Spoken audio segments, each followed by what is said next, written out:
Welcome back to the deep dive. We're doing something a little different today. Usually we're up at, 30,000 feet looking at these big global trends, tech, macroeconomics, all that stuff. But today we are zooming all the way in. We're landing the plane. We're getting hyper local. We are. And honestly, sometimes the local data tells you so much more about the actual state of the economy and people's bank accounts than the big national headlines ever could. Exactly. So we're looking at the real estate market in Cuyahoga County, single-family homes. And before you tune out thinking, well, I'm not buying in Cleveland right now, just stick with us because the story this data is telling, it's a perfect case study in, human psychology, negotiation, and what happens when an unstoppable force meets an immovable object. That's a perfect way to frame it. It really is a standoff. So let's set the scene. It is Tuesday, January 20th, 2026. We are officially in the new year. The holidays are over, and we have a fresh stack of charts from Aspen Appraisal Services and the Cleveland Appraisal Blog. They pulled this data from MLS Snow, this morning? Literally this morning. Which is fantastic because usually, real estate data lags. You're reading about October when it's already January. This is a real-time pulse check. And we've got three main charts we're going to dissect. We have list prices. That's what sellers want to get. Their hopes and dreams. Then we have sales prices, what buyers are actually willing to pay. The reality. And we have days to sell, which is basically how long that staring contest lasts before someone blinks. And when you put all three of them together, they paint a very, very conflicted picture. Conflicted is putting it mildly. I was looking at these before we hit record, and my first thought was, wait, is this a typo? Because usually these lines, they sort of move together, right? Asking prices go up, sales prices follow. But right now, we have sellers shooting for the moon, and actual closing prices are falling through the floor. It is the classic definition of a market disconnect. And that's really the core of this deep dive. We need to figure out why. Why is there such a massive gap between expectation and reality? And, who's going to blink first? It feels a bit like showing up to a party that ended an hour ago, but the DJ is still trying to play upbeat music. Yeah, and the lights are already on, and the cleaning crew is sweeping up around your feet. Exactly. So let's start with the DJ. Let's look at the sellers. We're looking at the median list price chart. Walk us through what we're seeing here for the end of 2025. So visually, this chart tracks the last 5 years. You've got these different colored lines for each year. But the line for 2025, it's this purple one, it just demands your attention. For almost the entire year, it's just towering over everything else. It's not just a little higher, it's a significant gap. It looks like it's operating in a totally different economy. It really does. And if you look at how we wrapped up the year, in December 2025, the median list price was up 11% compared to December 2024. 11%, that's a huge jump for 1 year. I mean, this isn't some booming tech hub in 2021. Can you put that into real dollars for people? What does that feel like? Sure. So back in December 2024, the median asking price, what you see on the Zillow listing, was $179,900. Okay, so 180. Pretty much. Fast forward to last month, December 2025, and that number jumped to $199,900. Wow. So a $20,000 hike just tacked right on top. Right. And you have to remember, this is December. December is historically the sleepiest month in real estate. It's cold. People are distracted. Nobody wants to move in the snow. Exactly. So usually prices dip. But this chart shows they didn't really dip, did they? Not in the same way. They dipped a little from the summer peak. I mean, back in May 25, sellers were asking for a wild $250,000. But they didn't drop nearly as much as they normally do. That purple line just stayed floating way above everything else right to the end of the year. So what's the psychology there? Why are sellers so confident in the dead of winter? Is it just stubbornness? It's what behavioral economists call anchoring. Imagine you're a homeowner. You saw your neighbor sell their place in June for a record price. You saw the headlines all summer about bidding wars. Right. Now it's December, and you decide to list. Even though the market has cooled, your brain is still anchored to that summer price tag. You're thinking, well, if Bob got $250 for his place and my kitchen is nicer, I'm certainly not taking less than $200. Precisely. They are pricing based on the memory of the peak, not the reality of the moment. They're looking in the rearview mirror, and for the last few years, they've been in the driver's seat. And it is hard to let go of that leverage. It's hard to admit that maybe your asset isn't worth quite as much today as it was 6 months ago. It's very painful. And that 199,900 price, that's psychological too. They're trying to stay just under that 200K barrier, but they're pushing it as hard as they can. Okay, so that's the seller. Ambitious, holding firm. Let's flip the table. Let's talk about the buyers. Because if I'm a buyer and I see that price tag, well, looking at this next chart, I am apparently not biting. You are definitely not biting. This is where the plot twist happens. We move over to the median sales price chart. This is the real data checks written, keys handed over. And just to be clear, sellers asked for 11% more, so logic would say sales prices should be up too, right? Maybe not 11%, but up. You would think so, but the data shows a sharp reversal. In December 2025, median sales prices were actually down 4% year over year. Wait, hold on. Let me just pause there. You're saying sellers asked for $20,000 more, but the house is actually sold for less than the year before. That is exactly what happened. Let's look at the hard numbers. December 2024 ended with a median sales price of $227,750. Okay.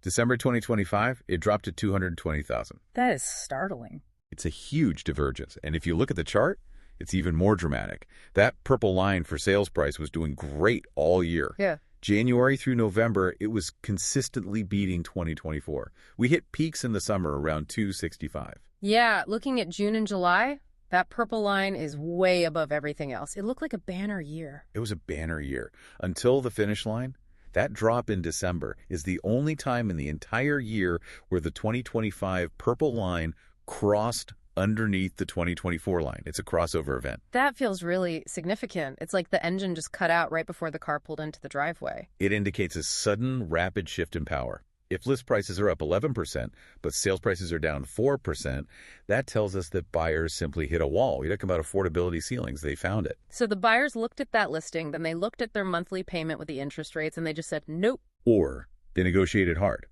I know you want 200, but I'm only giving you 180. And for the median close price to drop like that, it means those negotiations were working for the buyer. The sellers had to give in. So the FOMO, the fear of missing out that drove the market for so long, has been replaced by, what, fear of overpaying? FOP. I guess that's a thing now. But yes, absolutely. Buyers are no longer willing to just stretch. They're looking at value. And if the value isn't there, they're walking away. Which brings us perfectly to the third piece of the puzzle. Because when sellers are stubborn and buyers are stingy, what happens? Things just sit. Friction creates delays. Let's look at the days to sell chart. This is the how long does it take to get a contract metric. And time is the enemy of price, as they say. Looking at December 2025, it took an average of 31 days to sell a home. Now, 31 days might sound pretty fast. I mean, selling a house in a month, that sounds better than selling a couch on Marketplace sometimes. In a vacuum, sure. But you have to compare it to the recent past. Context is everything. In December 2023, it was 26 days. December 2024 was 27 days. Now we're at 31. So it's taking almost a full week longer to get that deal done. Exactly. And we have to account for the season, too. Winter is always slow. If you look at May of 2025 on this chart, homes were flying off the shelf in 16 days. 16 days. Wow. That's list on Friday, open house Sunday, offers Tuesday? Lightning fast. So we've basically doubled that time. But the real red flag isn't just that it's slower than summer. The flag is that 31 days is the slowest December we've seen in 3 years.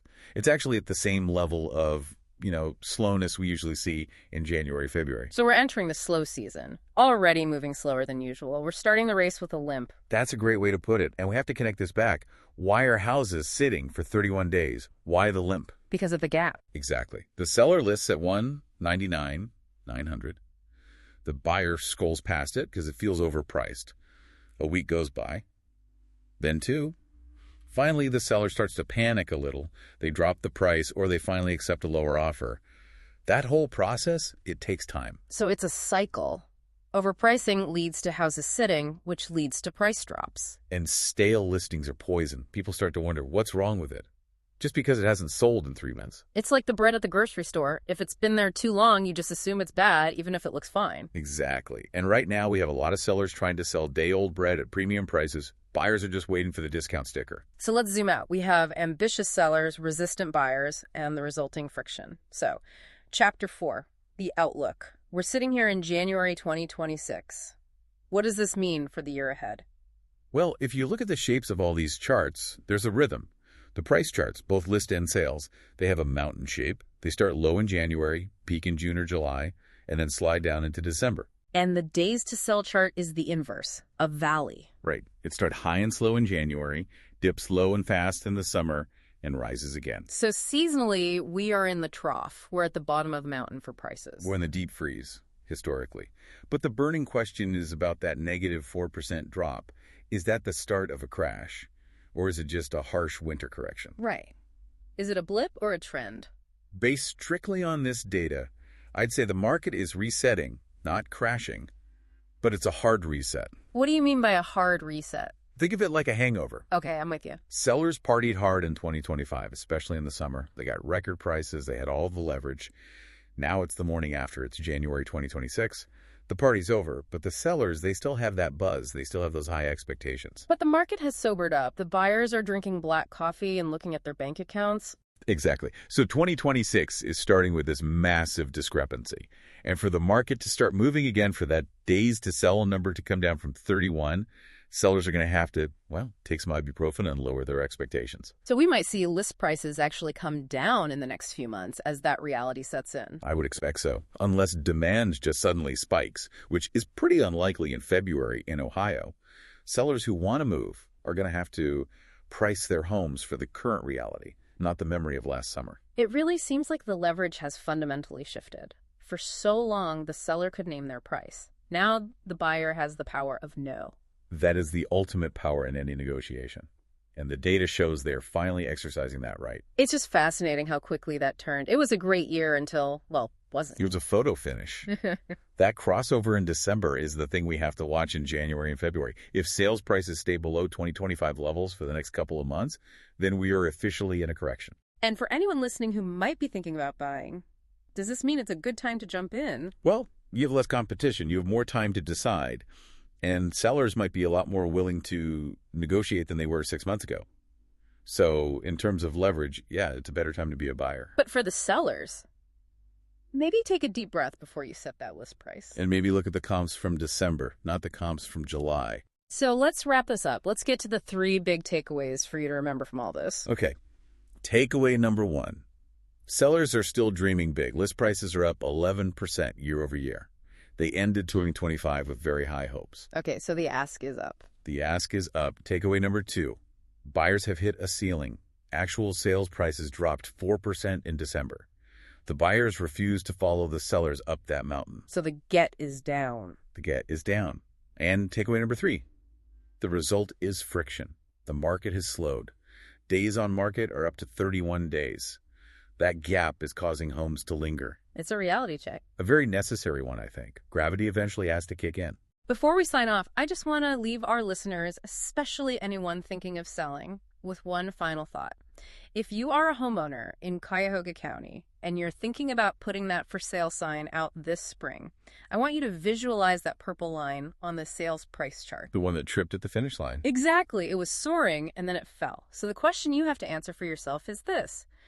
Are you pricing your home for the market of June 2025, that beautiful peak where everything was easy, or are you pricing it for the reality of January 2026? Because looking at this data, those are two very, very different worlds. And the difference is a sold sign versus a stale listing. A huge thanks to Aspen Appraisal Services and the Cleveland Appraisal blog for this incredibly fresh data. And thank you for spending part of your Tuesday deep diving with us. Always a pleasure to dig into the numbers. We'll catch you on the next deep dive. Stay curious. Bye for now.